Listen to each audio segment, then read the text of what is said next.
Hello, hello, and welcome to the Healer Roundtable discussion series. I am Danny C. Muniz, and thank you for joining us for today's conversation. Identity and integrity in the collective field. Spiritual and healing work does not happen in isolation. Practitioners operate within a shared ecosystem that is shaped by culture, history, trends, expectations, and collective memory. Over time, this collective field can both support and challenge how practitioners understand who they are, how they work, and what integrity looks like in practice. In this episode, we're exploring how practitioner identity forms beyond the titles, the aesthetics, and visibility, and how integrity is something lived through daily choices rather than claimed through language or positioning. We'll look at how external pressures can subtly influence practitioners and how clarity can erode when identity is not well rooted, and how integrity supports trust, safety, and long-term sustainability. I'm joined today by two practitioners who bring thoughtful, grounded perspectives to this topic. First, we have Shamika Channel, who is a licensed professional clinical supervisor, certified somatic clinician, and founder of Points of Origin Counseling Support and Education Center. Her work blends narrative psychology, somatic practice, leadership development, and community education with a strong focus on identity, attachment, and ethical care. We also have Leonie Meritz, who is a certified traditional astrologer, tarot reader, life coach, and educator through Zodiac Tarot. With a background in psychology and extensive training in traditional astrology and symbolic systems, Leonie brings depth and clarity to conversations around identity, responsibility, and spiritual language. Thank you both for being here. Thank you. I'd love to get us started with what parts of, as we start to talk about identity, what parts of your identity did you have to outgrow to become someone who is more aligned in your work? Leonie, would you like to Sure. kick us off? I can start on that. So I think parts of my identity that I had to outgrow was people pleasing was a big one. The ethics and integrity of prediction astrology is about telling the truth. And there can often be a time where you want to give positive news or push someone in a certain direction because it seems like the right thing to do. But if it's not what's showing up, then we have to tell the truth because that's what my profession is about. Yeah. So that was one thing. I had to really outgrow my need to sort of fix things for my clients or fix things for people, and I had to outgrow, my unhealthy attachments to wanting my clients to do well and to be okay. I took a lot on myself initially when I was very young. So that was all about learning how to be a balanced, boundaried practitioner, and learning what it meant to hold my integrity sacred in terms of the ethics and the practice and all of that, and not let that get diluted or disturbed by my want to help the client or my want to make some kind of impact for myself as well. So that was a lot of stuff that I had to do when I was starting out. But I think in the level of work that I do, or the arena of work that I do, which is relatively esoteric, I also had to hide parts of my personality initially because there is a sense of shame around some of these things. It's woo woo, or it's not legitimate, or it's snake oil therapies, all these kind of unhelpful and untrue labels that get thrown at my type of work. So, the tarot, the astrology, even psychology, some people think is is a pseudoscience in some ways. Yeah. So I had to learn to really step into and integrate those things without the fear of judgment of what other people would think. And most of my journey was trying to create a sense of credibility around the work that I was doing. So I incorporated my actual proper studies and things in order to do that. But it was more to anchor, to give the esoteric work that I was doing, which was for me real and substantial and legitimate, to give it an anchor from which to work from. And I realized that those were my own, I mean, they were very real things that were happening to me that I was experiencing initially.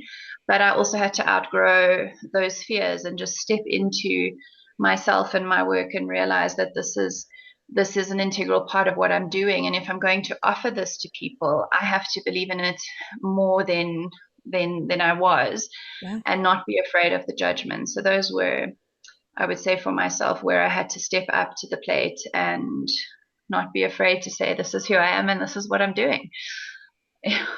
Yeah, I can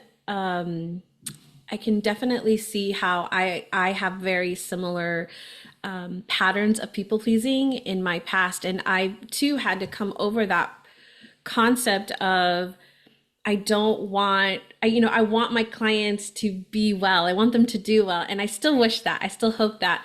But I was putting a lot of pressure on myself to be the person. I think for a long time I never wanted to call myself a healer. Like people would ask, they're like, "Oh, like she's like a healer." And I was like, "I'm not a healer. Like I don't heal people, Like I didn't want to bring on that identity because the collective, right? The outside world was saying, "Oh, you're a healer." But I was like, "You do the healing. I don't do the healing. I'm just the guide." And so if that identity, me accepting that as my identity was really, really hard because I didn't want people to think that I was responsible for that healing, right? Shamika, Correct. what Yeah. about you? How does this show up for you? So many things kind of come up for me when I think about parts of my identity that I needed to kind of evolve or grow out of, to kind of be present with, that evolution. And even hearing you both talk, I have similar experiences, right? But differently. Yeah. Even in just thinking about the fact that I have this buffalo on the wall behind me, a lot of what I have found has been true for me ties into something I've been saying for years. And that is, it's always going to be difficult to be someone you're not. And so working to connect with something that I believe so deeply to be true, right? In every single parts of me, and thinking about the little girl, who was 14, 15 years old, creating costumes and prancing around the hall for Spirit Week, right? It wasn't something that was new to me. But Yeah. when you are an adult, you go out into this world, you start from the educational clinical pathway and you learn what is taught. And then I Yeah. go into the world where, okay, I know what to do here as a therapist, but what I feel compelled to do was not what was taught in school, right? I Mm. know how to help these people. And then not only do I know how to help these people, but what if they're suffering and they're not doing what I told them is helpful? How do I make sure that I'm not carrying that? How Yeah. do I make sure that the heavy weight of the buffalo is not coming in and saying, "Hey, do what I tell you and you'll feel better. Why do I need to sit in your suffering Yeah. when I already told you what to do?" Right? So evolving the parts of me that can, be present with the fact that yes, later the healer title came up for me too. Am I a healer? Right? Later that came up, but yes, what I do helps people to heal themselves, and I'm a large part of that process and that journey. Again, it's always going to be difficult to be someone you're not. But then on the flip side of that, Leonie, I do a lot of the same things that you do, except where I started with psychology. And then tarot kind of found me, it snuck up on me. Right. And then the spiritual conversations came with that. And, getting to this space where not only am I not going to argue with the client about me knowing what's good for them and them not being willing to do it right now, right? But I'm going to continue to be present with them and find creative ways to help them, right? That was an identity adjustment for me as well. But then you add the spiritual piece that actually does fight in a lot of ways with psychology, especially the ethics of psychology, Yeah. even though in a lot of ways they're exactly the same thing, which Yeah. with different words. How do I also welcome in the unseen as knowledge because it's true to me? Right. So those are those are the things that kind of come up with me. It's like I'm not fighting with myself anymore, Yeah. right? Because Yeah. these conversations that I'm having divinely are real. These Right. feelings that I'm feeling and having conversations with people and being able to read their soul and their spirit without them even knowing that that exists for them, it's real. So I'm not fighting myself, and I'm also not fighting you. But as a child, there was lots of space to defend my truth, Yes. right? And that evolution is I'm no longer defending what I know. We can either have a conversation or we cannot. It's that simple. Oh, That's simple. yes. 100% Shamika. I love that you said that. I think, I have come to the realization, and it is with that involvement, right? As a child, I was very much defending myself and my position and what I thought about Mhm. things, even within my own family, to prove myself over and over and over again. And there was just very rough exterior that I think we can have sometimes. But then as you said, getting to the point of like, I don't need to engage in this conversation. I don't, right? Like, I don't have to defend my position. This is just what I believe. This is what I feel. This is what I think. This is what I see. This is what I experience. And that's it. It's my personal reflection on what I am experiencing here and how I see it, and that's all. And we all have that, right? We can have the same situation that we might be part of, but the way that we're viewing it and seeing it and perceiving it can be completely different, and that's okay. No one is right or wrong, and that was a big evolution in myself and my own identity. As somebody who does work with somebody, I would love to know though, Shamika, you said something that really interests me because I've always thought this. I actually almost went down the path of going into marriage and family therapy. And one of the things that I've heard other therapists say is what you said is there's the things that they taught us, but then there's this knowing that you have. And so how do you stay in integrity? Right? As we talk about integrity, how do you stay in integrity when the things that maybe you were taught are not in alignment with this knowing that you have? Yeah. So that in itself is a rather complex question that comes with an equally complex kind of answer. One of the things that I ended up touching and researching, again, it's always going to be difficult to be someone you're not, is when I started to connect with the knowingness a bit deeper, I was able to go back into psychology and again find the mirror of how that knowingness is also supported, but it's not taught on the surface. It's something that you have to actually have interest in and seek, right? There's positive psychology. There are a couple of other areas of psychology that very much so mirror spirituality. And for instance, one of the things that comes to mind for me is like the mirror of manifestation and the self-fulfilling prophecy. Ooh, They touch on a lot yeah, of the same things. But when we're talking about, having a session with a client, we're going to explain the self-fulfilling prophecy. If yeah. I'm working with someone in spiritual work, I may say manifestation, Mm. right? And I will talk about it in a way that aligns with me energetically. At this point in my career, the spiritual world, right, aligns with me deeper. And so if I'm working with a clinical client, I will have to slow the energy down so I can instead communicate it in the language that is deeper in my knowing, right? Right. To get them to the point that the clinical language now makes sense.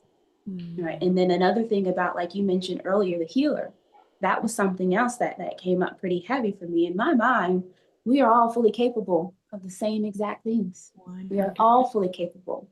But when I look at my identity, if I am connecting with the truth of that and someone else isn't, it doesn't mean that they're not capable, but it also doesn't mean that I should suppress and simply compare myself to someone else who maybe is not able, capable, or willing to go there to identify with the truth of the fact that we are healing people with our presence. Yeah. Yeah. Wow. I 100% agree with you on that. Leonie, I feel like you have something to say. Yeah, I just wanted to say that what Shamika is saying is so powerful. It has such an impact. And just to answer the same question from my point of view, I feel like for me, although I'm not necessarily doing any major clinical work because I'm not a psychologist, but I will do symbolism work and analysis through symbolism and things like that. And even with astrology and tarot, there's a bit of counseling that comes in with my life coaching. So from that point of view, for me, I try and I just approach it intentionally, very, very intentionally. I create a space in which I use my psychology practices, like Shamika said, exactly like she said, where you're in this. I'm here for the client. I'm here to be the best mirror for the client. I'm here to be the best facilitator, and I hope for the best outcome for them. Whatever feels right for them, they will tell me or pick it up or do what's necessary. And then there was something else that I want to say, which I've just forgotten now. But yeah, just setting the intention, and then to just sort of trust. I trust myself in those processes, because I know that I'm really being harshly honest with myself, that I have no personal gain in this particular situation. I simply have set the intention that I want the best outcome for this person, whatever that may be, come what may. And so I trust, my bodily responses, my intuition, my trainings, and I just allow that to try and keep the session integrous to what the client may or may not need, and I try and, that's my spiritual side of it, is where I just sort of trust that process. And then I always try and keep myself in check with the boundaries of things. So, Yeah. but I love how Shanika described everything. Yeah, I'm just going to say Yeah. a large part of it is that integrity. Like, it Yes. doesn't matter what our licensure says about ethics and what we should or should not be doing. For me, at the core of what we're doing is the integrity of caring for other people, right? And our ability to be present with that, ethics supports through and through, regardless of how you do it, as long as you are taking care of that individual that's on the other side of you and supporting them with what they want for themselves. Psychology supports it at its core. Yeah. Yeah. And just to take it a step further, what you're saying, I think that the work, or let's say the realms that we work in, the idea of intuition, the idea of spirit, the idea of soul, the idea of healing, these realms are different vibrations, different frequencies, different energies. And I think as we've been drawn to these things for whatever reason, we found ourselves, maybe we've got gifts, or maybe we've been sent down a direction, or it simply resonates with us, whatever the reason, I feel that we are in some way obligated to break those horizons open for other people. We have to kind of be the ones who find the path that has not yet been walked, or that has not yet been experienced. And obviously there are teachers who come before us, but it's to be able to be the courageous ones to push those limits, so that the new information and the new healing and the new transformation can happen for the clients, where they're perhaps not receiving it in the more linear and singular processes, which might be somewhat limited, because we're talking about consciousness and collectives and healing on generational levels, and so much bigger than one single individual and one individual experience, which obviously is still incredibly relevant. But we are doing we're talking about bigger things that transverse time and the linear progression of healing. So I think it is also important to understand that whilst our work may be foreign or uncomfortable to the what is traditionally accepted, it doesn't make it any less important or legitimate than what the clinical stuff and the traditional stuff is saying, Absolutely. And I do agree that ethics and psychology supports that. Who are we to say what the transformation actually must look like? No, that's one of the things I think I'm always, one thing I always tell my clients is I'm here for you.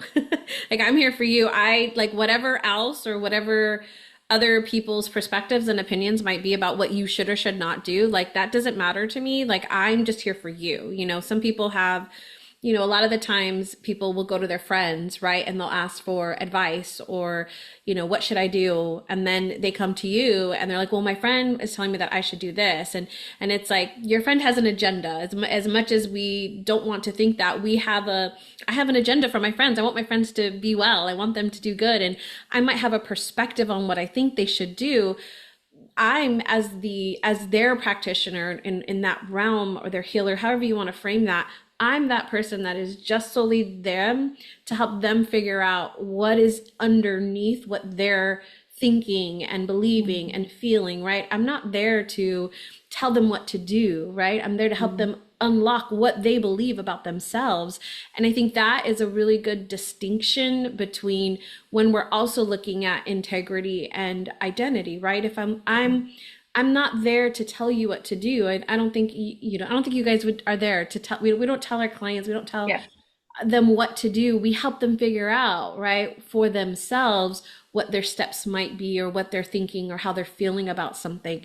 And I think that in and of itself is being within integrity, is as long as we're helping that person unfold what is right for them, right, from their perspective. I might not always agree with what my client decides, and that is not for me, right? That is not for me to decide whether that is right or wrong. It's whatever's for them, right? Whatever they believe is right for them. And I'm going to help guide that. And that's it. That's simply where I would be coming from.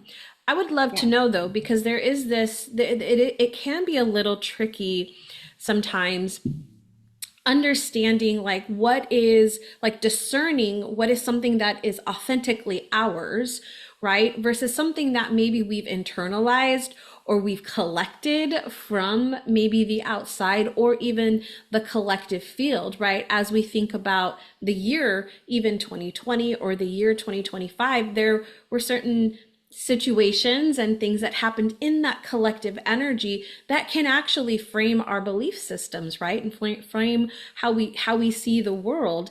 And how do we then discern, or how do you discern when something is yours and it is truly for you versus something that is from the collective? Put those pieces together. Part of where that kind of sends me is in something that I teach all the time. So I teach new clinicians, and one of the reasons why I've made that decision is because, and I'll take this kind of back a little bit.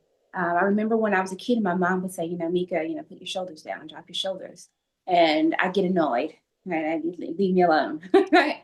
But then I went to this training. We have to get CEUs, right? Continuing education every year. We have a certain amount. And so I'm trying to hurry and get the last of my hours, and I end up in this somatic CEU, right? And this is my introduction to somatics. Wow. Right? And I'm in the middle of a field. There are horses not too far away from me, and I'm sitting in this chair with this lady that I had met once. I was pregnant when I met her, and she calls me when she sees my name on the list, and she says, she's so excited. Now I'm like, I don't know this lady at this point from a can of paint, right? But I had met her before. And so she calls me and she's like, Shamika, I remember you. You were the reason why I have all of this. I was sitting in a room with you, and you said, we were doing supervision, right? When I was going through my licensure. And she said, I told you what I had going on. And you said, have you thought about doing something with that? And from that point, I created this. So had we not had that conversation, there would be no field for you to sit in. Wow. And so I'm in there at the CEU, and we go through this activity, and I start crying. This is one of the things I love about Adrienne, right? Adrienne is a tearful body. She learned to be present with crying, and that's something that I connected with through her. But at this point, I had not yet met Adrienne. So I'm sitting in this field, and I'm in tears with these strangers. And I'm like, homegirl, are we crying? Yeah, we're doing this. We're doing this. And from that experience, I realized that from all those years, with those shoulders, I had been carrying so much of my desire for the world, even as a kid. And so I said, well, I'm going to teach, because I have all of this. It needs to go somewhere. I need to feel comfortable and confident that there are other people in the world doing this in a way that I know to be real and true. Right? So I decided to teach from that moment. And one of the things that I teach goes back to that integrity and that identity. You must be integrous, right, with who you are. Yeah. We as clinicians, we as helpers and healers enter the room every single time, right? Even if you're just working with energy, if you are not connected with your identity in a way that functions with integrity, we do them more harm than we do good. So I teach my clinicians, it doesn't matter where you are starting. If you're that 8-year-old little girl that day and you're going in the room with these people, you do much better for you to be true with that identity. True with the fact that you were entering the room and you were providing support to someone and showing up as who you are. And so if we think about, being in this room with these people, if I can function in my integrity and the reality that I am human too, and we are sharing space and we are mixing energy, I am being true to my identity. And I'm also modeling for you the truth and the power of doing the same for yourself. Mm. Yeah. So they go hand in hand. There's no separating integrity and identity. It's just not. No, not at all. Leonie, what about you? So, for me, in terms of knowing what's my stuff, I just make a regular practice of doing my self-reflection and my consciousness journey. Often, I see my own therapist. I do other practices as well to constantly keep up to date with myself and what it is that I'm busy with.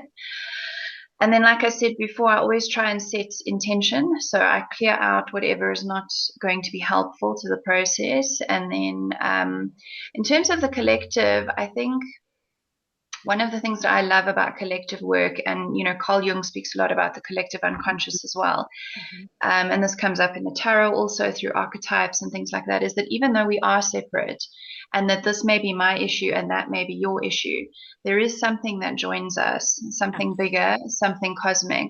And perhaps in that moment, I might be the representative of this feeling that is both for me and for you. So, often they say that the advice that we give in these sessions can sometimes be our own medicine as well. So I think there's also that link as well. So it is, I don't want to, divert from your question. It is absolutely important to separate your beliefs, your opinions, your needs, or your thoughts from the session. It's not relevant. However, the experiences that you may feel or the emotiveness that you may feel in that session is relevant, because we can be each other's representatives sometimes. And I do sometimes experience, bodily things, and I know that that's maybe not mine, like my throat might close when it becomes difficult for them to express something, or I might get, shivers. These are just little weird things that happen to me that I've learned to trust. I know that that's a telltale for me that something is coming up. And then I kind of go with those things. And I think that it's so important that something that has come up for me was family constellations. I'm not sure if you're familiar with bird telling as family constellations. That blew me away, because when I experienced that therapy where you basically allow other people to represent yourself and members of your family, and without any information, and then they simply tap into the morphogenic field and then play out your family story, and they know things. They speak as your mother, they speak as you, and it's just, that was such magical work for me. I noticed then that we can represent each other's pain, and we have similar stories. Whilst our individual story is so unique and so sacred, it's also repeated in many ways, so we can relate to each other through collectives.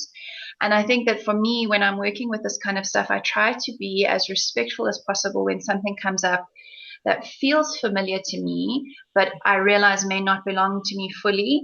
I can still work with that, and they can still work with that. We can work with it together, as much as it is important to keep my thoughts and opinions and stuff separate. There's also that beautiful connection between all of us, because pain and trauma, especially in the unconscious, it doesn't know language. It doesn't know time. It doesn't know right or wrong. It is very primal in its way. So no matter where we come from, archetypally, we can connect and feel and process together. And that's what I love about collective healing and work like this, is that when you do work on yourself, it ripples into the collective and into the cosmos. And when you work together, it also works on the individual and back and forth. And that's what the magic of all of this stuff is for me. I love that. You both kind of brought this up. So I want to go here since you both kind of brought it up. Is this idea of people when your client, because I see this with healers, especially people that are just kind of starting in this work and can get really tripped up in this, is that you have a lens on how you see the world. and they have a lens in how they see the world. And sometimes those are complete opposites, right? Where they believe this and you believe this, and you're trying to help them process some things that even you've experienced. So there's also, we can look at it from the lens of they've had a traumatic experience that was very similar to your traumatic experience, and you're helping them process through this as you're trying to not allow your own beliefs about this person or what happened, or right, you guys know what I mean. And so how do we do that? How do you do that as a healer for those that might be struggling with that, or who might have encountered it already, or maybe haven't encountered it yet? What do you do, and how would you recommend handling situations like that when that comes up? Because that does involve integrity here, right? Yes. And that's kind of part of where my mind was going here. Like when Leonie was talking about the subconscious and the trauma, I view that as a very tender and gray area, right? The deeper you get in your subconscious, and the more, avoidant you have been of it, it can be very difficult to decipher those individual pieces in the moment. And so back to the integrity and the identity, one of the things that I love, because I find that it serves me best, is to be in touch with my subconscious, right? To be in touch with, areas of myself that were once gray, and function in that integrity of, yes, this is real, whether the experience itself that I'm, having flashbacks are real, if they are real to me, or if they are real for this person I'm having a conversation with, the fact that I am experiencing this is real. Yeah. Right. So that's where the integrity piece comes in at. Yeah. Right. And then now we move into the identity of, okay, so what do I know is true for myself? Yeah. And part of doing that is connecting back with my own level of consciousness, and realizing that, no one is functioning in the same level of consciousness, even though it feels good and it feels familiar because you're kind of saying the same thing that I'm saying. Your experiences are clearly not mine, and my experiences are clearly not yours. So functioning in the integrity of keeping these boxes separate and having conversations that are tender and saying, yes, I hear you when I see you, and also being autonomous in myself in real time. So creating these separate vessels that I know coexist and can coexist, and we're living in that in real time. We're living in that truth in real time. But a lot of it is, what do I do when I am alone? Right? How do I reorganize how do I organize the experiences that I've had today and imprint them with intention versus leaving space for them to fall where they may? Because again, part of identity is, who am I? Who do I believe I am? So if I'm not unpacking and organizing at the end of the day, identity is being decided for me. Yes. Right. And that's not, I haven't been there for a very long time, some decades, where identity is decided for me. I don't think I've ever fully had 2 feet in that bucket, which is back to the buffalo part of what gave me, that combative nature, because the world did not make sense, and I was not about to argue with the truth that it did not make sense. Yeah. I love that. I love that you also said, you brought up unpacking, because I think, after, I'm sure we all do this, but just to state it here, that practice of unpacking or noting somewhere within the session or within the experience with your client of what is yours. There's the part of, yes, for the client, but there's what is yours, like what came up during that conversation that is ready for you to unpack. Because if I don't address it, if I don't put it somewhere, it's going to stay there and it's going to come up at some point, right? I don't want it to come up when I don't want it to come, right? Like I don't want it to come up in the middle of a client session. I want to make sure I've allowed my mind to say, okay, Danny, this came up for you. This is something you need to look at, and then giving myself that opportunity at a later time to look at that. And so having that is something that as a newer practitioner, I did not realize that I didn't need to book my sessions back to back to back, because I needed space for those few moments, even if it was 10, 15 minutes, just to write some notes down that would help me remember what was coming up for me, or to get something out of my head so that I wasn't holding on to it. And I feel like that's part of what you're saying, Shamika, is not only the unpacking, but that compartmentalizing of it too, of this is, I'm here for my client, and there's time for me later, right? Absolutely. Absolutely. I do it in real time too. And I think that's one of the things that makes what I do the way that I do special. And that also goes back to this thing that I say oftentimes to the clinicians, you're in that room too. Every Yeah. single time you walk in that room with the client, you are in there too. Okay. And so having that autonomy in that space with every single one that you encounter helps them to realize that you don't have to mesh it all together. You don't have to put it in a way that the world feels big and heavy. It does not have to be what you think or expect it to be. But if you sit with it in real time, it's so much easier for you not to have anything to do between sessions. It's easier Yeah. for you not to have to unpack at the end of session. We do it in Yeah. real time. That's a good point. Yeah. Yeah. Yeah, and then Lean. I think from my point of view as well, integrity is, it's not only what we do in our client sessions, everything that Shamika said was so on point, but it's also just in general, how do we live our lives? What kind of choices are we making? How do we make our decisions? How do we, set up our practices, our lives, our boundaries, everything? It's a consistency thing, and it's more about, and I think that our integrity, and if you act with integrity, and consistency is a big one I've noticed as well. Yeah. It's like almost like that becomes your identity, or it empowers your identity, or your identity suddenly becomes more credible because there's that integrity behind it. So there's that thing. And then Danny, you said something really interesting in the question initially, was like, how do you work with someone who has a completely different lens to yourself?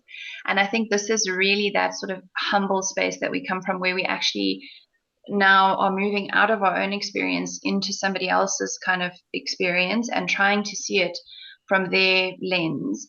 And I think that that can really be that moment where you kind of surrender yourself completely and move into what's best for the client.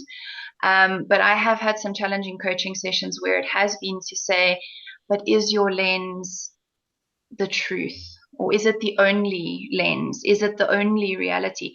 Not necessarily because there's anything wrong with their lens, but I have picked up that it's, limited in some way, or perhaps skewed in some way, or, in whatever reason, whatever way it could be. Oh no, I'm not good enough, or oh no, that's not possible for me, or whatever it might be. And there we have to look at gently sort of reorientating the lens, but we're not telling them what to do or changing their viewpoint. We're offering them alternatives for them to grow and step into. So it's a delicate process, as Shamika was saying. But yeah, those were just the two little things that I wanted to add. But I think she said everything so powerfully. And unpacking your own stuff is the best, because then you can recognize that trigger, or that complex, or that whatever is popping, and like, oh, I see you, Mr. Trickster. I'm not giving you the power in this moment. I will deal with you later, or just now, or whatever. So yeah. When we don't do that, the sessions are drastically different. Their growth progress is drastically different. And again, this is a large part of the reason why I teach it the way that I do. It's a powerful experience to know who you are, and to be able to co-create a space with someone else with that in mind as well. Yeah, absolutely. Yeah, I would 100% agree. So, in keeping with your own integrity, I think, Leonie, you just brought that kind of up, like in your daily practices, in the things that you're doing, in maybe even, what maybe boundaries might you have set for yourself to make sure that you are staying in that place of, I'm not letting my stuff spill into.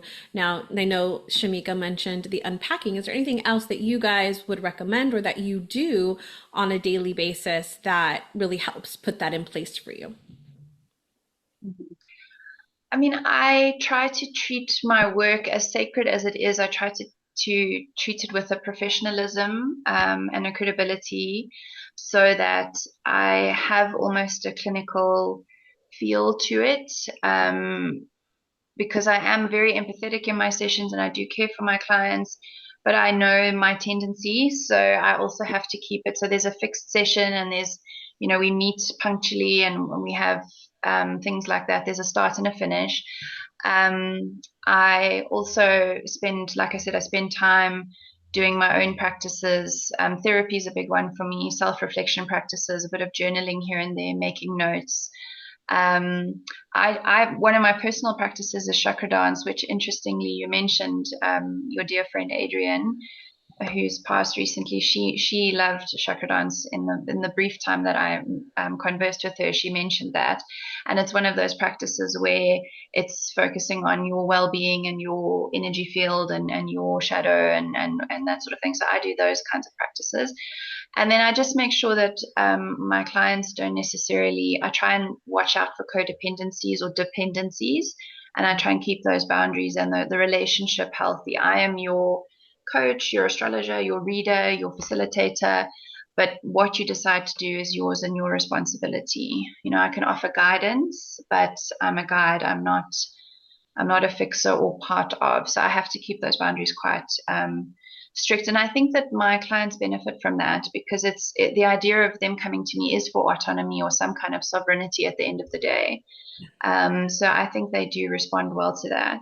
And those that have the sticky time with it, where they feel like they want more time or that I should be more involved, it's a slightly sensitive space. But once we move through that, I think they are also better for it because they learn to trust themselves rather than depend on me completely.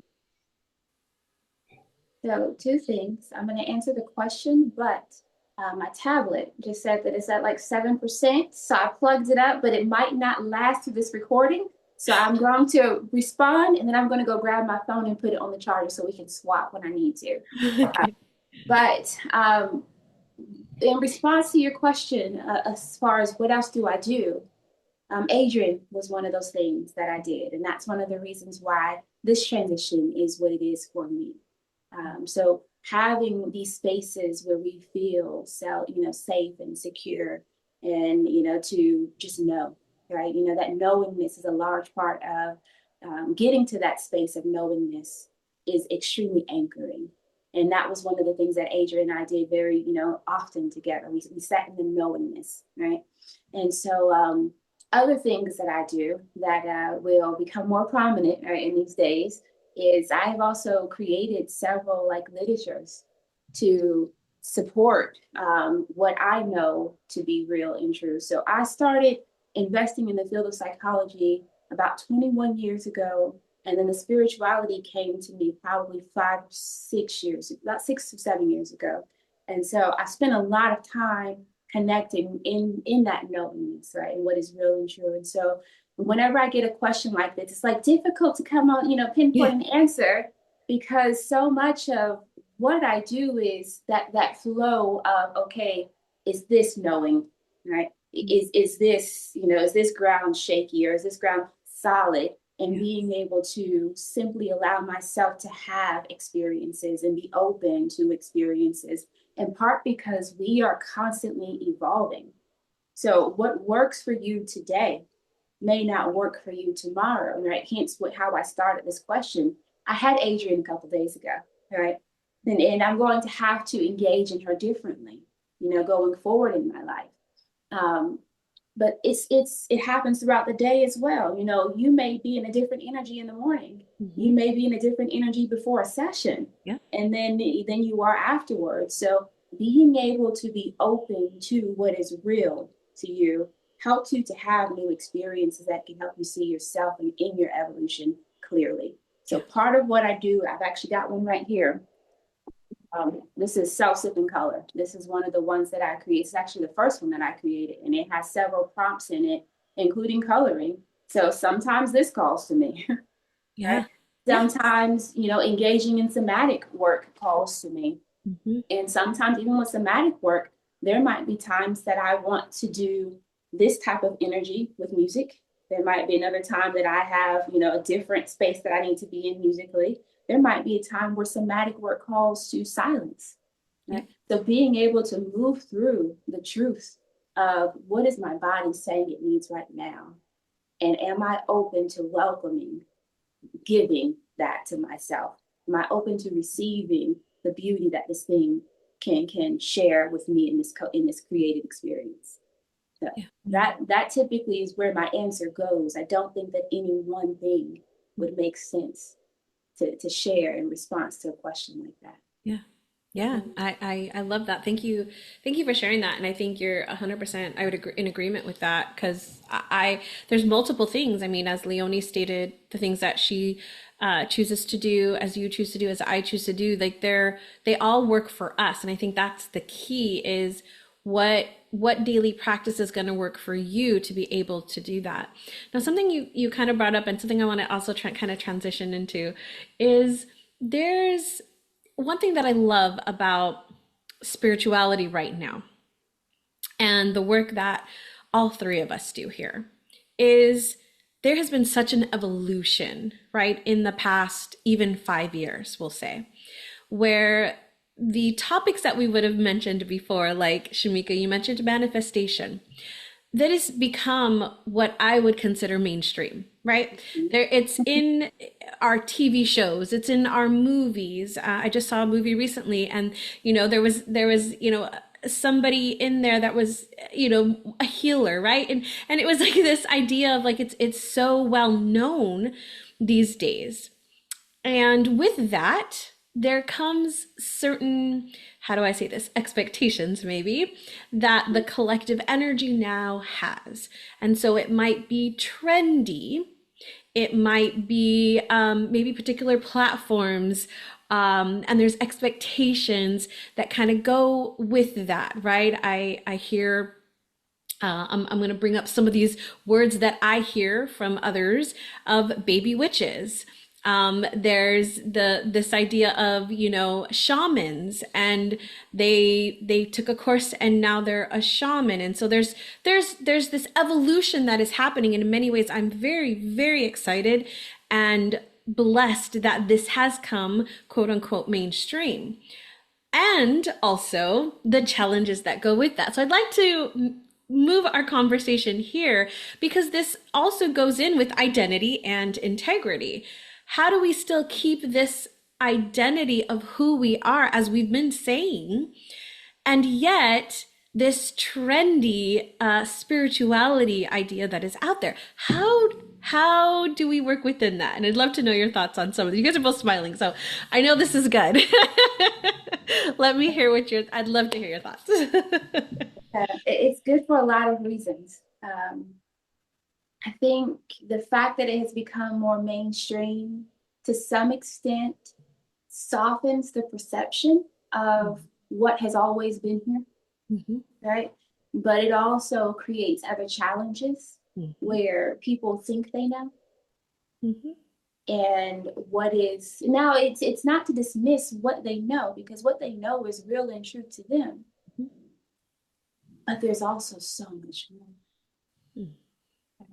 And part of that so much more, I think I personally connect with on the deepest levels of it when I am being real and true to me, and it's late at night and I'm in my somatic work, or those downloads are coming in and I don't have a question about who's talking to me.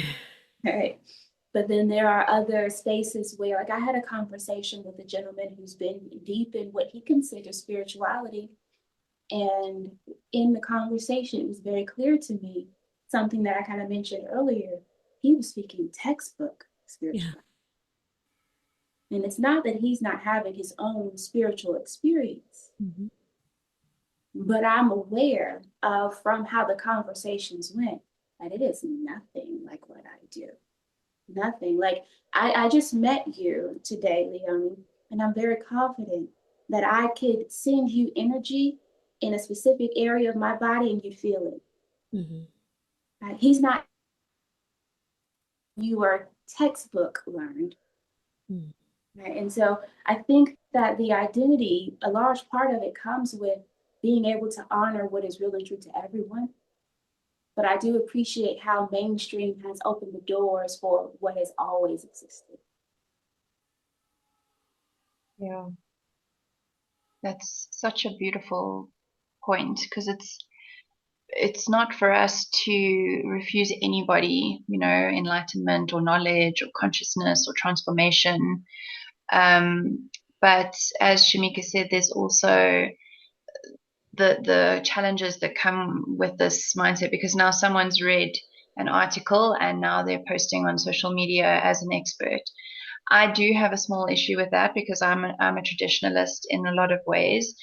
I believe that lived experience is one thing and it's very valuable, but it's also the kind of initiation process. And by that, I mean that you've done some work and someone who is an expert in the field has agreed that you have some kind of not necessarily qualification, because I don't think the work that we do necessarily requires labels, but someone has given you the okay that you have earned the level of expertise that you claim that you have.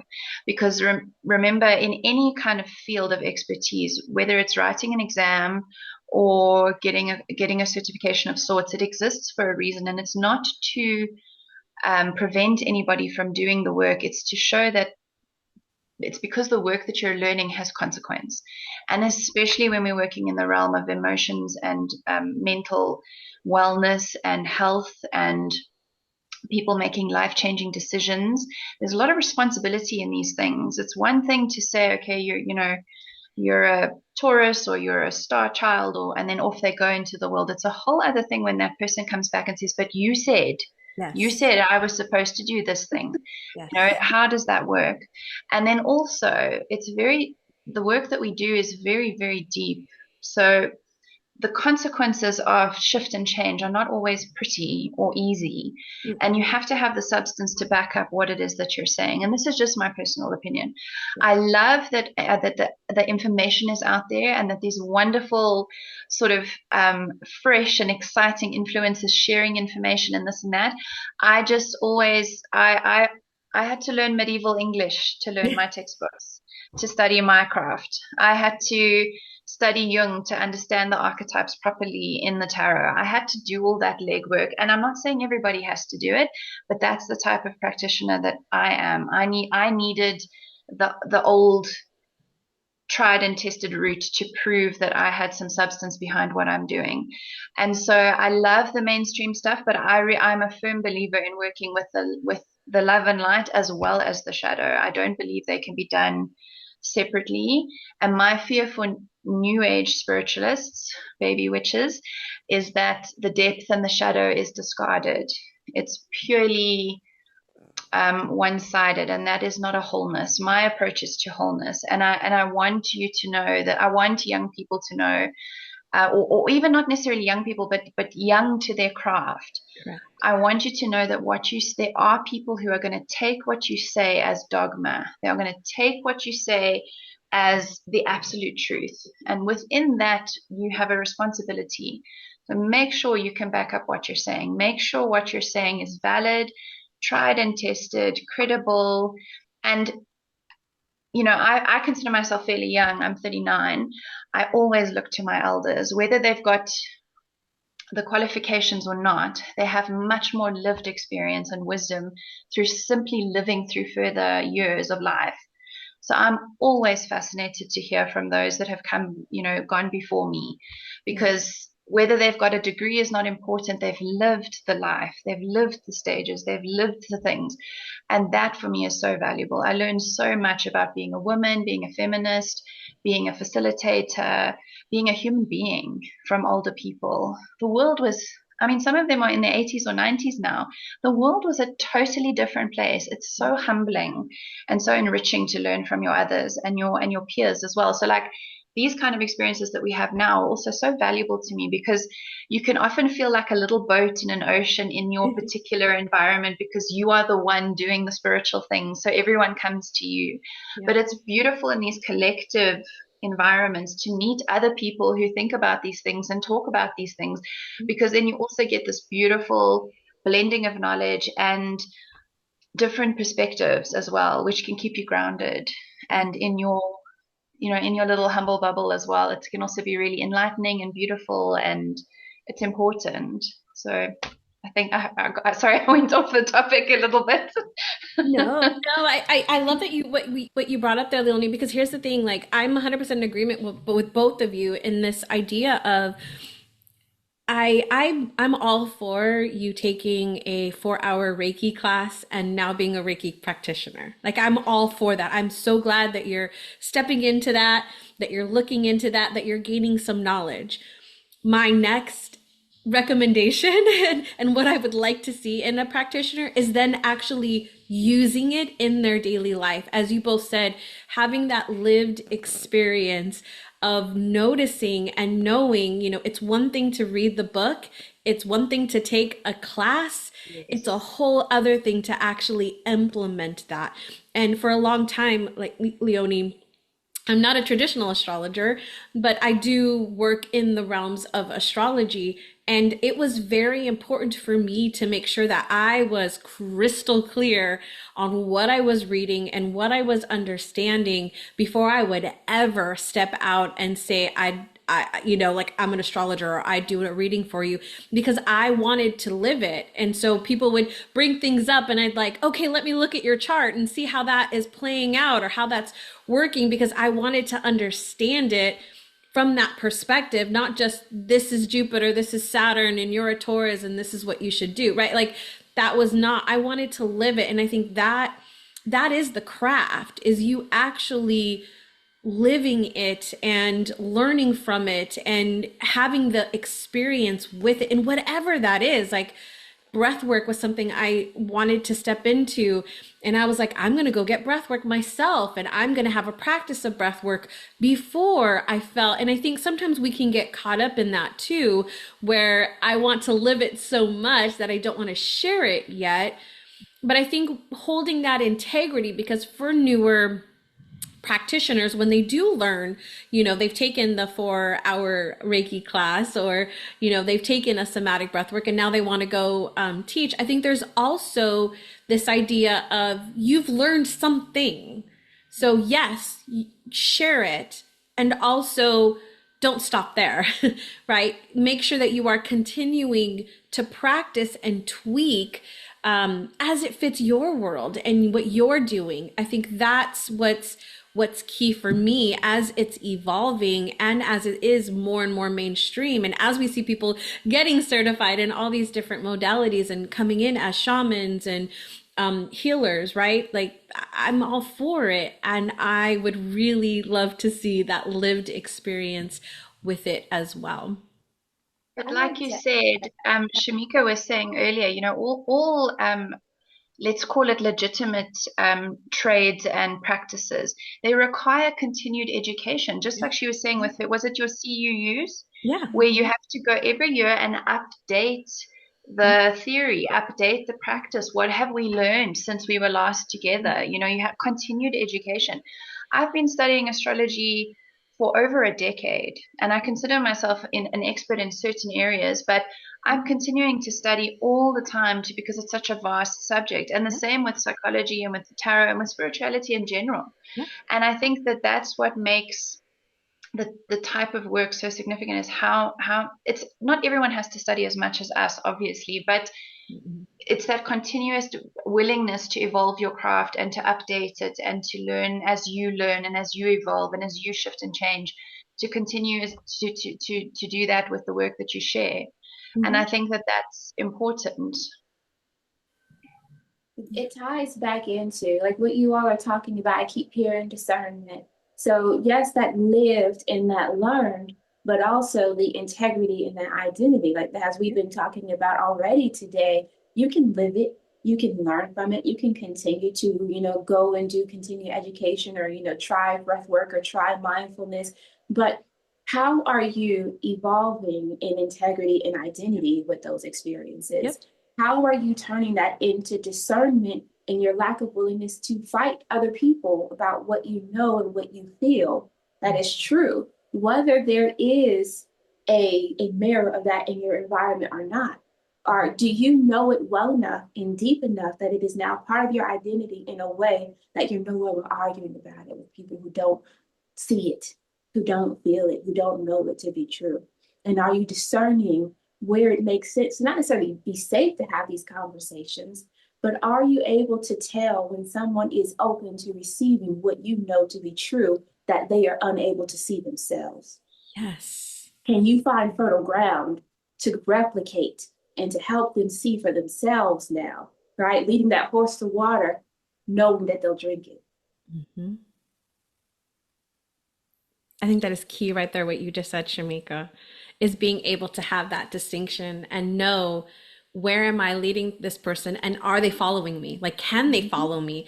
Because I can suggest something all day long to somebody, but if they can't grasp that idea just yet,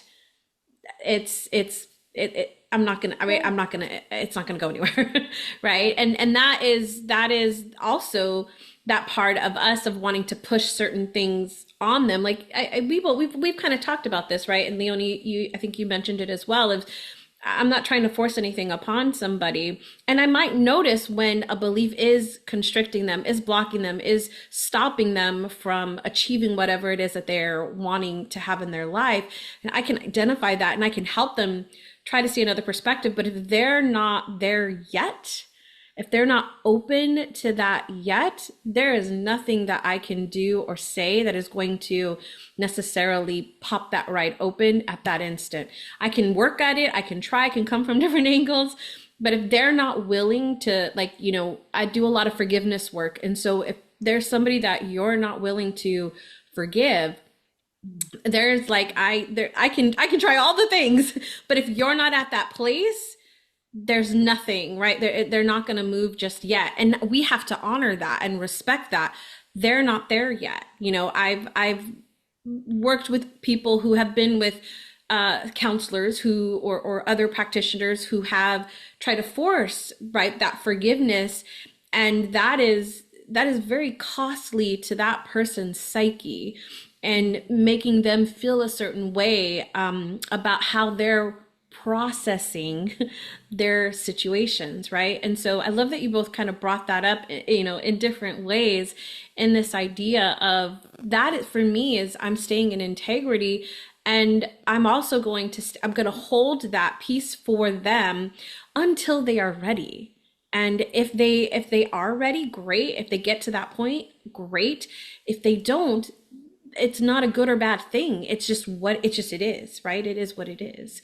So I would love to just move just a little bit here into, what do you see as far as coherence and inflexibility? Because sometimes there is rigidity in this work. At least some people can approach it from a very rigid place. And I also think there is a need for rigidity, for things being kind of rigid in some situations. But I also, as we were kind of just talking, there needs to be some flexibility, right? In where this person is in their own process. So I'd love to move the conversation into this and talk about the difference between coherence and inflexibility, and how you both approach that. Leonie, what you got? Thanks, Shamika. I was just going to say, I mean, it kind of touches on what you were just saying, Danny, as well. Is like, you have to meet the client where they are, and you might try and sow that seed because you see this thing needs to happen. But if they're not ready to do that, then you work with them where they are. And there's a sense of sort of, for me, the word that came up with as you were speaking was grace, having to have patience and grace with the process. So in terms of the coherence and the inflexibility part, for me, I create a container, a sort of energetic container in the session. And whatever happens in that container can be flexible, but we are safe within the container of, I'm here for your wellness. We're going to be talking about this particular topic. Whatever may or may not come up, I'm going to try and adapt to what comes out. And, you can start a session and it'll be about my career. And then before you know it, we're talking about mom issues, or my big trauma with my partner, and okay, now the session has gone this way. And sometimes you'll pick up that we're getting distracted or we're avoiding the issue, then we redirect. But generally the space within the container, we can bounce around. But the container, and I don't want to use the word rigid, but it remains safe and solid, as Shamik was saying earlier also, is like there's a safety space that you create. And so vulnerability can happen, opening can happen, shifting can happen, phasing in and out of different feelings can happen.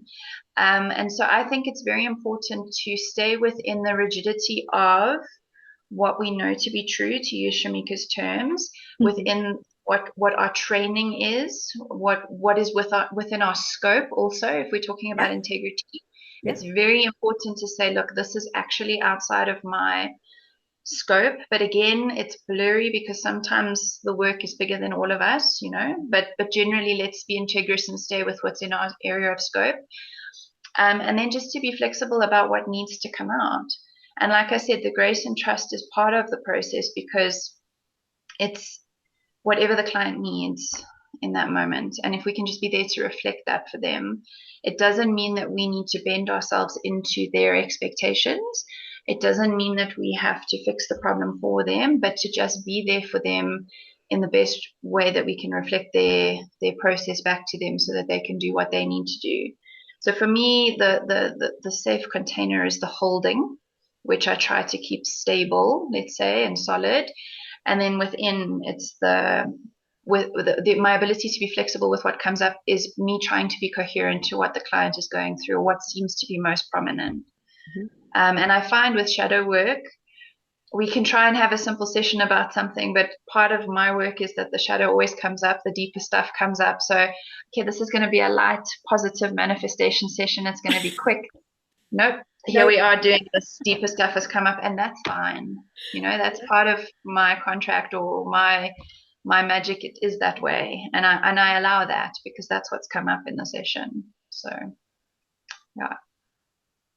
I love so much of what you said, Leonie, and it reflects and mirrors what I have found to be real and true as well.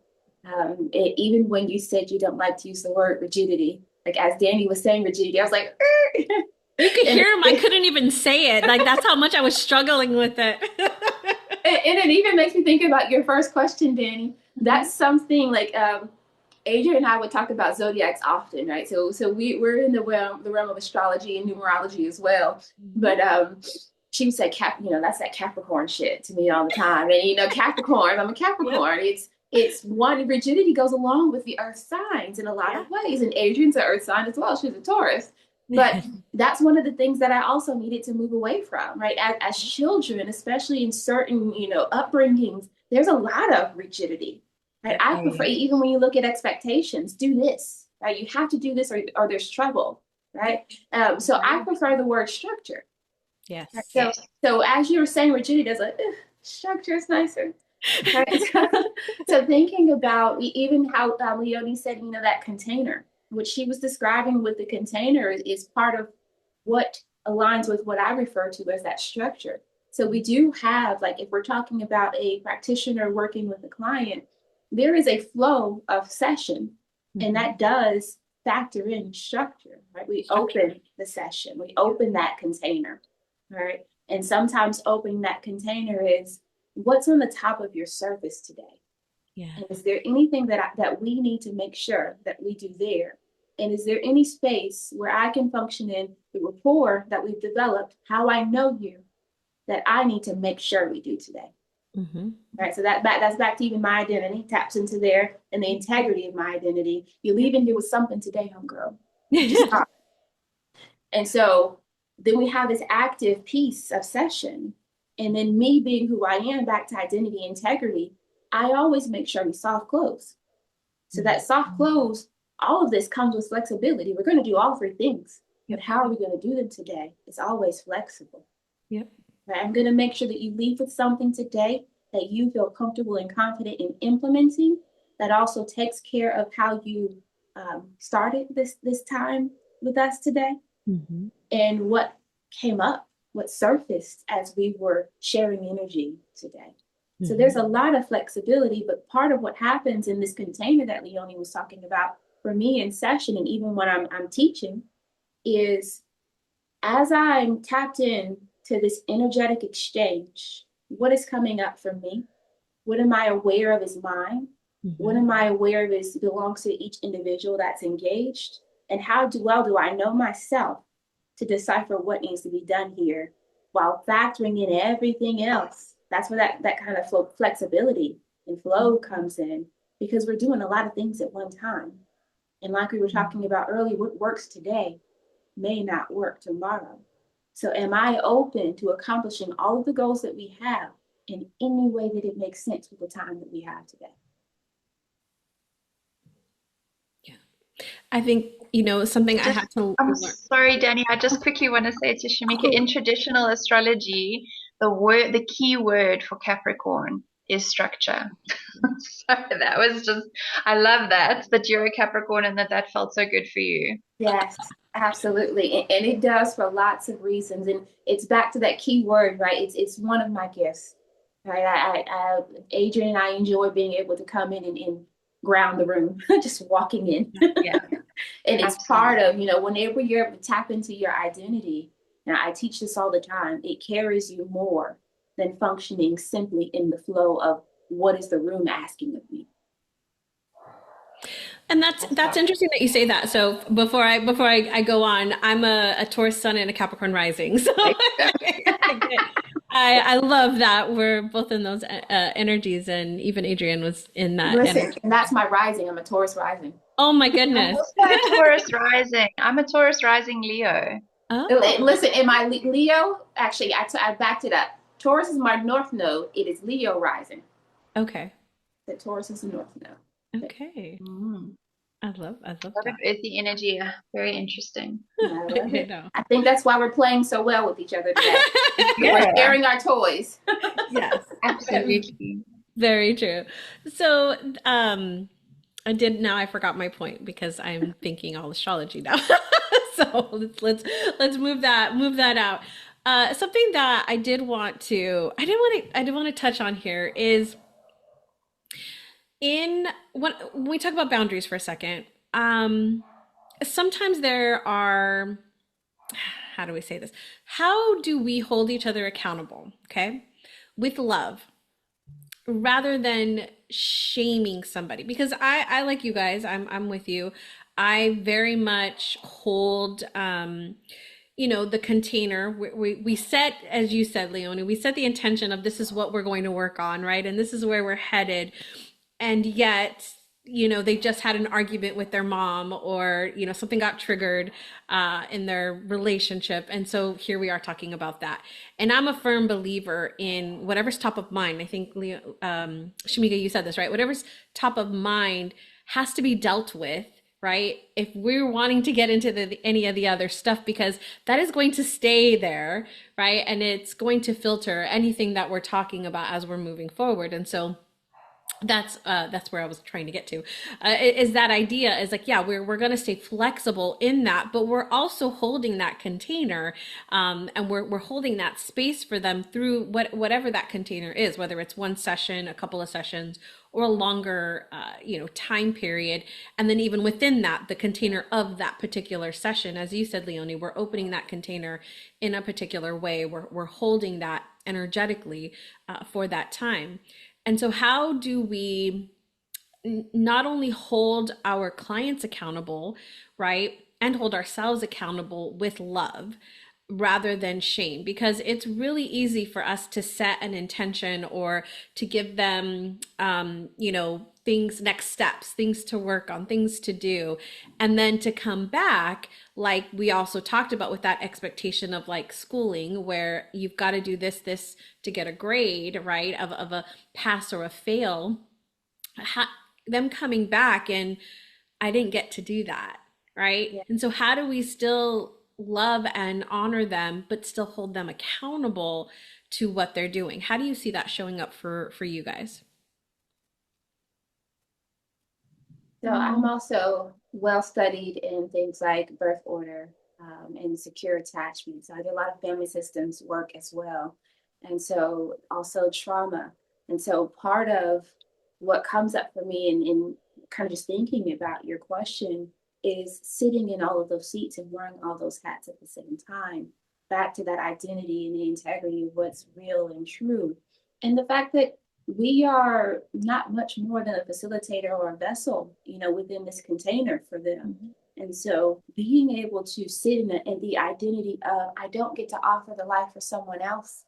brings a lot of softness, brings a lot of like presence, a lot of support for being here now and not taking offense to the fact that I know how to help you, right? But are you going to drink the water? Can you help me figure out what trail you're on to get there? Because I want to go with you, right? I'm committed to being with you on that journey. So it doesn't matter if I know the way. Are you okay with me being with you along your way? You know, so being able to be in that space with them and saying, you know, I am a guide, but I'm actually not the one who's leading here. I'm the one who's supporting you and being with you. And I will give you the gifts that I know that I have access to as it makes sense to. But this is a shared journey. So, you know, being able to develop that trust to where I can push their buttons and they know that it comes with goodness. They know that it comes with light. So when they, you know, back to the psychology portion of it, that development of rapport is a large part of that factor. Yep. There are some clients that come in and they are tapped in to the energy, but not tapped into it where it's gotten to the point of lived, learned, discerned. Right. And so those clients I find are already receiving, you know, open to receiving me poking them from the first hello. Yeah. But in me being in my own energy, I have been able to discern more times than not how we need to do this thing. And so, do you need gentle today? Or are you cool with the buffalo? All right. Being able to know that from hello, being able to know that from the moment that they turn their camera on. It's a dance that we develop back to sharing our toys. Right. I knew you all were open to sharing toys from the moment the screen turned on. Right. I knew that you all were able to be present with me and what I have going on behind, you know, the face and the shield and the clothes that I put on today. So I was able to have this conversation with you all today. But can we offer that to the other people that we are encountering? Right. And part of it comes with your identity, the integrity in your identity. Can I offer that to myself? And being able to see, you know, when you need tenderness and giving it to yourself helps you to be able to see it in other people and being able to give it to them without question. Yeah, that's beautiful, Shanika. And I think tenderness was actually the word that came up for me as you asked the question, because, you know, I think we also have to acknowledge and validate our people with whatever they're going through. I think we also have to validate how hard it is to do this level of work, whatever it is. It is really hard. And it asks a lot of us. Even if you're not doing trauma work, which is very deep and intense, even if you are simply doing your little conscious journey, you know, from the fool to the world, if we use the tarot as an example, even if that's all that you're doing, it's huge. You're taking your limited understanding of what reality is or what consciousness is as an unenlightened person, let's call it, and you're going through all these stages of shadow development, of self-reflection, of learning your identity, of learning who you are, of learning what integrity means for you, of showing up in the world differently and getting knocked by life as life does, and having to pick yourself up over and over again until you become more authentic to who you are. That is hard work. And especially if you add in, you know, family dynamics, self-esteem issues, whatever else might be happening in your life. Maybe there's addiction, maybe there's emotional, mental illness or pain. These are tough things for humans to carry, you know. And so they come to us because they want to work on it and they're actively choosing to work on it. And I have the deepest respect for people who choose to do this kind of work, because honestly, and I'm not selling myself here very well, but it's not fun. It can be really intense to do this level of work, but so liberating and so satisfying when you start to tap into the gold of what is actually on offer with this stuff. But before then, there's a lot of disillusionment, there's a lot of hurt, there's a lot of digging into what really sucks about life and about your experience. So for me, tenderness is the huge thing, is to just validate how difficult it is. And I mean, I speak for myself now, my own journey. I know what I'm supposed to be doing logically. My therapist and I have spoken about it for years, you know, and I've done it so well in some ways, and I've done it so poorly in other ways, because I'm just not, it's a life journey, right? The whole process is a life journey. And I just look back at where I started, where I am today. I have, but I always remind myself of how much I battled to do it and battle to do it, still. So that's where my tenderness comes in with the client. And I just try and say, as you said, do you want gentle today or do you want the buffalo? So my version of that is, do you need me to validate you today or do you want the spiritual bitch slap where I will give you a little kick forward? And I am so grateful for my mentors who've given me what they call the spiritual bitch slap, where it's like, listen, you're getting in your own way right now. Stop doing that. I've actually been like, oh, and it can sometimes be a little bit a bit of a jolt, or you might get your feelings hurt for like 5 minutes. But if you can move beyond it, they can be so powerful, because now suddenly you're able to realize when your own muck is getting in the way. So, but I do think that just to acknowledge how challenging it is and how brave these people are, and we are, because enlightenment and conscious work, it's not without, it's hard, and it can break your heart a few times along the journey. So Absolutely. I always, it's like from the Matrix, where Morpheus gives him the pills, like, do you want to wake up? And all I'm promising is the truth. I'm not promising bliss or happiness, or I'm offering you the truth. And it's such a tough one. It's such a tough one, but I can't say I could ever go back, but it's a tough one. So I was just trying to remember how hard it is, and support, and beautifully, like Shamika said, we're here to walk beside you as you decide to take this journey. Where that journey goes is actually up to you. Yeah. I love that you said that, and I'm I'm going back to what you said by knocked by life, because I truly believe that we all get knocked by life, right? Whether we're our practitioners, we get knocked by life, our clients, they get knocked by life, and we are navigating that and in many ways together. And so as we as practitioners are evolving, right? We're going through our own evolution, and our identities change and they shift as we are moving, and through this idea of being knocked by life. So how do you, so I might ask this way, what practices help you stay grounded in that integrity while you are evolving and your work evolving? Because even as I sit here and think about this year and what was created in this last year and what is being created now in this year for myself, I'm looking at the evolution of Danny and how I have evolved and changed, and how my work is shifting with that. So not only is my identity, but my work is also shifting, and how I'm going to show up differently, but still the same, because I'm not changing who I am. I know who I am, but the way in which I talk about things might shift a little bit because I've evolved. I've learned things, and I've noticed things. So how do you do that? How do you still allow your own becoming to evolve and happen, and identities to be shed, and still stay rooted in that integrity in your work? What you're saying is something that I'm hearing a lot. It is a 9 year, right? In a year of the snakes, a lot of people are kind of shedding in kind of this global collective kind of situation that we're experiencing. Especially those that Leona said a moment ago, that are enlightened and are touching, toying with the idea of enlightenment. But back to even what we were saying a moment ago, as far as zodiac signs, think I have about 5 Capricorn placements. And again, that Taurus North Node. So grounding is a thing that I love. And I don't really have any air in my chart, but I love to be in the clouds. And so part of that, what you're saying is, it's that balance of what feels good to me. Like, I need both. And so the identity piece is, how am I giving myself what I know that I need? And some of that comes with that structure, that consistency, but also honoring the flow in the airspace.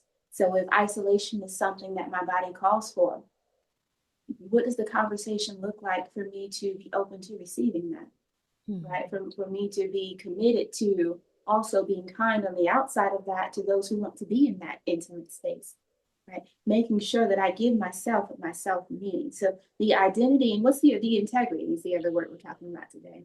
They go hand in hand so beautifully in like every walk of life for various reasons. And so a large part of what comes for me every time that I go through an evolution is what is my truth? And how do I get grounded in that? All right. So we've got the integrity, but am I giving that to myself? Mm-hmm. Am I being real? You know, I know that she said that this is not how it's supposed to be, but body, spirit, mind, what do you say? Okay, I'm rocking with you. All right, this is what you said you need. I know so and so said you should need that, but body says it needs that. All right, so how do I commit to being in the flow of that truth while all of this other stuff is existing outside of me? And what do I need to support that? All right, so is it, I didn't do the dishes last night. Is that having an energetic response in my body? Yeah, so let's go do the dishes. I don't want to do the dishes right now, but let's go do the dishes because I'm giving this as a gift to myself to support my need for groundedness here. Right. So that structure. Oftentimes what people don't realize, even though we talk about it all the time, you know, the way that people talk about it most is that your external environment, the space that's intimate to you, reflects what's going on the internal. And that carries a lot of weight in a lot of ways. But most people, if you're sitting in your house, you're not making that connection. You're making the, I don't want to do the dishes. But if you know that it has an impact on your psyche, if you know that it has an impact on how you're feeling, why haven't you done those dishes? And of course, I teach people all the time, you can still make sense of not doing the dishes. But are you doing that work or are you beating yourself up? Yep. So back to that integrity of truth. What do I need, regardless of expectation? And how am I open to committing to giving that to myself? It's probably the most grounded line of questioning that I utilize often.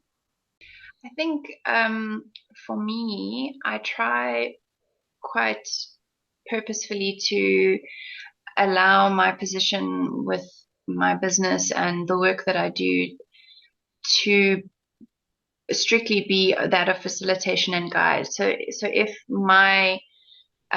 I get pulled in a different direction or a different inspiration where suddenly I now feel like this thing that I've come across is going to be helpful and I want to incorporate it to update my ability, update my vocabulary of the spiritual experiences and modalities out there, then I can.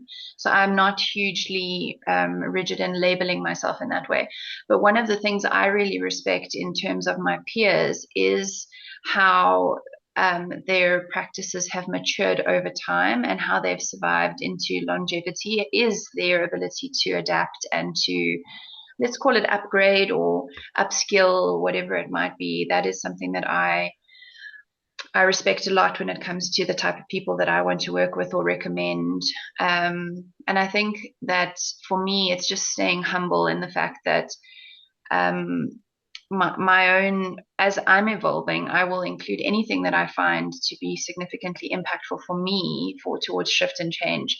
I often I can't just experience something once. If it's really worked for me and it's had a powerful impact, I'm like, okay, I need to learn how to do that so I can teach other people how to do that, or I have to share this because this was, fabulous, and I'm a big one of sharing experiences. I don't think this idea of spiritual gatekeeping is helpful to anybody because we are collective. And like I said earlier, somewhere in our conversation, we reflect each other's experiences in some way or another. So it makes no sense to hold knowledge secret, and from the astrology point of view, a lot of the older people that it was so secretive and you had to be let into the clan and whatever in order to. No, it's not actually like that. It's the work is for all of us. It's for all of us. So that's something that I try to do, is to just say that I am Leonie and I am a guide and this is what I'm offering. And then I allow some of that flexibility for myself as well, as Shamika was saying. Because sometimes, you know, something that resonates so super strongly just suddenly doesn't anymore because you've had your own shift, you know, and suddenly that doesn't ring as true as it used to. So I try and stay authentic in what really feels good and true for me, because then also I can deliver it with confidence also, because I believe in it now, whatever it may be. And you let yourself change and evolve. I think that shows that we're walking our talk as well, you know. Yeah, but I do try not to blow smoke up my own reputation. You know, I try to keep myself, you know, like on the level, because I think that is dangerous, where we try and become the guru. Or I mean, there are people that are destined for such things. I don't think I'm one of them, so it makes me uncomfortable, the thought. So I just try and always keep it real, you know, keep it real. We're two human beings interacting in a very intentional space. And yes, sometimes magic does happen, but that's just the perfect ingredients in the right little container, and it has everything to do with everyone, not just any one person. So to allow that space to happen. As we come to an end of this discussion, I want to touch on one last thing, and that is this. It's been coming up a bit, and it's like, okay, it needs to come out. So I'm going to ask, we, as we've said, we're evolving and we have our own experiences, and life is lifing. How do we manage, or how do you manage sharing those parts of yourself, whether it's with a client, or let's talk about marketing and social media and speaking and the ways that we are getting ourselves out? Where's that line that you find for yourself of sharing from lived experience, and also making sure that you're not, right? Like I think Leonie even said it. I'm not doing healing work any service right now by saying it's so hard, right? Like, but from that context of our own stories. Now, I'm get we don't want to, wound that whole wound idea. We're not speaking from the wound. We're speaking from the healed portion, which yes, but beyond that, like I'm not perfect. I would never say that I'm perfect. And I don't want my clients to think that I have it all figured out, that I know everything. But how do I keep that without that humbleness of like, yes, I don't know everything, but also still being that authority in this? I'd love to hear your thoughts as we bring this to a close. Self-disclosure is actually something that we talk about a good bit with therapy. It comes up more in therapy, in part because back to that, the ethics of integrity, right? It comes up more there than it does in spirituality. In spirituality, there are a lot of people whose shadows are exposed very often, right? In therapy, we have an hour a week. In that entire hour, we're not sitting in the yuck. Yeah. And so there's more structure there than it is in the spiritual realm. And yes, part of that is, speaking from the healed portion, but we also, again, authenticity is a large part of my brand, and that comes with the identity. So it's not about hiding from your shadow or not being open to having those conversations, but also being real in that. And you asking this question, grief comes up for me. Yes, my friend did just, take her last breath a few days ago. But when I was a new clinician, I was in a space of complicated grief. Right? I had, in about a 2.5 week period, our family dog passed away. The grandpa that was in town with us passed away. And then I have a cousin who was a few years older than me. Similar energy. He has similar energy to Adrian. He was murdered in about a 2.5 week period. And so when I started, therapy, I didn't talk about grief. I didn't work with clients who needed that focus. But instead of hiding from it, I said, I can help you. But grief is not something that we'll work on here in that way. What I can do is we can talk about adjustment. And that's where my comprehension of grief has kind of evolved to in real time. This was 20 years ago. Grief is adjustment. So we talk about it in ways that do feel grounded, but we don't hide from it. Right? We're authentic, and even the knowledge that people connect with your truths. And when you hide from your truths, they sense your inauthenticity. Mm. So being present with what is real will carry you much farther than hiding from it and refusing to self-disclose, because doing it and going about it that way creates those spaces of rigidity that we then have to heal ourselves. Yeah, I personally find marketing a little challenging. I'm not one to, toot my own horn kind of thing, but I do also know that the right relationships just seem to connect. So I know that there are people out there who may benefit from the knowledge that I have to share when I'm teaching or the practices that I do. So I put it out there, and I trust that the right people will find me. And then just to attest and validate what Shamika is saying, I just try and be as authentic as possible. I'm not trying to sell myself as a fixer of your problems. I'm not trying to sell myself as someone who knows everything or who can predict the future completely in any kind of way. I'm also not going to be able to tell you what to do, but I can offer this, this, and this. This is what I can offer you. So that's kind of how I approach it. I think the authenticity is the most important thing. And then to just keep reflecting on ourselves, keep reflecting, seeing where I'm at, what's happening. And I also trust the flow. If I'm trying to push a course, for example, or a workshop, and I'm coming up against some resistance, I'm a believer in allowing that resistance, and then I try something different, and I go with where the energy flows. That is also something that I've learned to sort of work with as well. Is where does the energy want to play at the moment? Where is it being supported, or where is it being returned to me? Because I think like most humans, you often end up pushing the boulder up the mountain, and it's not even the right mountain. Don't realize it's hard because it's maybe not the right way.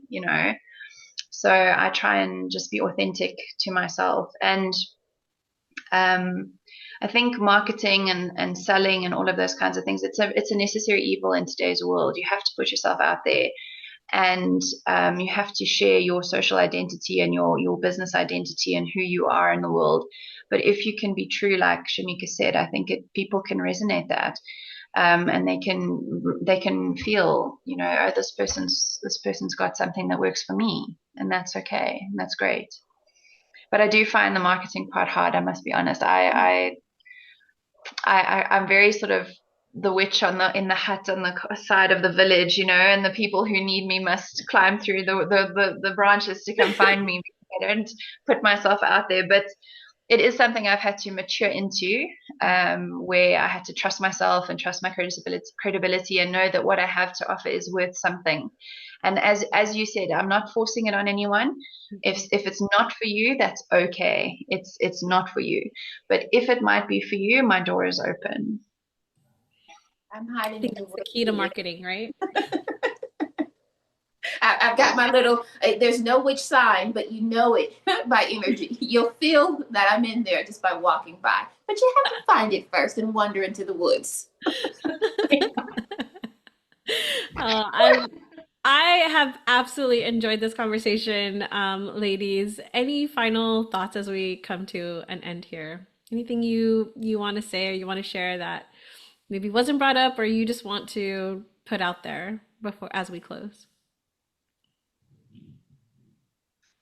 I think the importance of what we've been talking about, that in the spiritual world, integrity is a huge requirement, I think, because there is a lot of mainstream dilution of the practices on offer. And so integrity is really a very important one if we're going to not only provide insight, but also dissolve some confusion around what spirituality really offers us and what consciousness really offers us. And also just the importance of being human with one another. I mean, the fact that grief has come up, loss has come up, difficulty has come up, holding each other accountable, and yet sharing with tenderness and offering. We're a collective social species. We're supposed to support one another. So just that beautiful grace and awe that comes with working with people in their tender spots. It's and to see someone actually overcome something that could potentially limit their entire life experience. There's nothing like it. Hey, it's when I meet God in those experiences, and it has nothing to do with me, but it's just I'm honored to experience and see those things. And so I think integrity is one of the hugest things we can offer the world and ourselves at the end of the day, because we are with us all the time and we are with each other. So that's really all I would say. And I think kindness and love is and sharing is one of the best ways to do it. That's my humble opinion. But I also hold yourself accountable, do the work because it's worth it. Beautiful. I love that. And in this entire conversation, everything that has been said and the experience that we've had together today. And so part of what I want to say kind of taps into the truth of new experiences. Right? Every evolution comes with the willingness to go try and have new experiences, being open to something that is different and realizing that one and two are not the same unless they are. Right? There's this belief that, I've tried one therapist, I've tried one astrologer, I've tried one spiritualist, and without the fact that we're all different, in part because we're all different people. We're studied different, our energy is different. And you never know. The person that you met with the first time may not have been grounded in their identity. So why are we expecting for the next person to be the same? Right, that evolution comes with being open to new experiences, and then I'll also share where my witch house can be located, and that would be my therapy space. www.pointsoforigin.net is probably the easiest way to connect with me and figure out where I trail to from there, because I am in a lot of deep spaces, including deep in the woods in my actual witch house. I love that. I love that. Well, thank you both for this grounded, reflective, and lived wisdom that you have shared, both of you, with us today. In this conversation, we explored how practitioner identity forms over time, how integrity is expressed through daily practice rather than labels, and how clarity supports ethical decision making, trust, and sustainability. We also looked at the ways external pressure within the collective field can influence practitioners and how coherence without, let's say, structure allows for growth while maintaining alignment. In our next episode, Collaboration Without Competition, we'll explore how practitioners relate to one another within a shared field and what it looks like to build connection and cooperation without comparison or rivalry. Thank you to everyone who joined us today. We look forward to continuing the conversation with you. And until next time, bye.